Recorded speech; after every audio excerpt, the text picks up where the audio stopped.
The BR24 ન્યૂઝમાં આપનું સ્વાગત છે। બનાસકાંઠાના પાલનપુરમાં આજે રેન્જ આઈજીની ઉપસ્થિતિમાં તેરા તુજકો અર્પણ કાર્યક્રમ યોજાયો હતો। કાર્યક્રમ દરમિયાન ચોરી અને ગુમ થયેલી ચીજવસ્તુઓ તેમના મૂળ માલિકોને પરત સોંપવામાં આવી હતી। પાલનપુર ખાતે યોજાયેલા તેરા તુજકો અર્પણ કાર્યક્રમમાં રેન્જ આઈજીની હાજરીમાં કુલ 24 ફરિયાદીઓને તેમની ગુમ થયેલી અને ચોરીમાં ગયેલી ચીજવસ્તુઓ પરત આપવામાં આવી હતી। આ કાર્યક્રમમાં અંદાજે 9 લાખ રૂપિયાથી વધુ કિંમતનો મુદ્દામાલ તેના મૂળ માલિકોને સોંપવામાં આવ્યો હતો, જેમાં મોબાઈલ ફોન, રોકડ રકમ સહિતની વિવિધ કિંમતી ચીજવસ્તુઓનો સમાવેશ થતો હતો।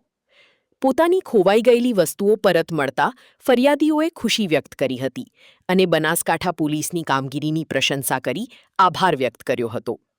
પોલીસ દ્વારા ટેકનિકલ તપાસ અને સતત પ્રયાસોના કારણે આ મુદ્દામાલ શોધી કાઢીને મૂળ માલિકોને પરત આપવામાં આવ્યું હોવાનું જણાવાયું હતું। ગુજરાત પોલીસ છેલ્લા 3 વર્ષથી તેરા તુજકો અર્પણ કાર્યક્રમ અંતર્ગત પ્રજાલક્ષી અને પ્રજાને ઓછી અગવડ પડે પોતાનો મુદ્દામાલ લેવા માટે એના માટે સતત પ્રયત્નશીલ છે, કાર્યશીલ છે અને કટિબદ્ધ છે। એટલે પાલનપુર ડિવિઝનમાં આજે કુલ 54 જેટલા જે અરજદારો હતા અને ફરિયાદી હતા એમને ટોટલ 12 લાખ જેટલો મુદ્દામાલ પરત કરવામાં આવી રહ્યો છે અને એમાં કેશ પણ છે અને 9 લાખ જેટલો જે મોબાઈલ ચોરી થયેલી હતી એ મુદ્દામાલ સ્વરૂપે એમને પરત કરવામાં આવે છે। એને અગાઉ પણ 2025માં પણ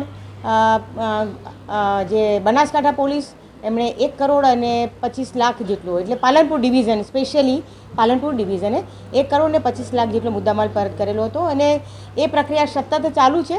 જેમાં સૌથી અગત્યની વાત છે કે પોલીસ એ પ્રજાના મિત્ર રૂપે અને પ્રજાને શક્ય એટલી ઓછી અગવડ પડે કાનૂની પ્રક્રિયા દરમિયાન એમાં મદદરૂપ થવાના ભાગરૂપે આ તેરા તુજકો અર્પણ કાર્યક્રમ અંતર્ગત આ રીતે મુદ્દામાલ પરત કરવાની કાર્યવાહી કરી।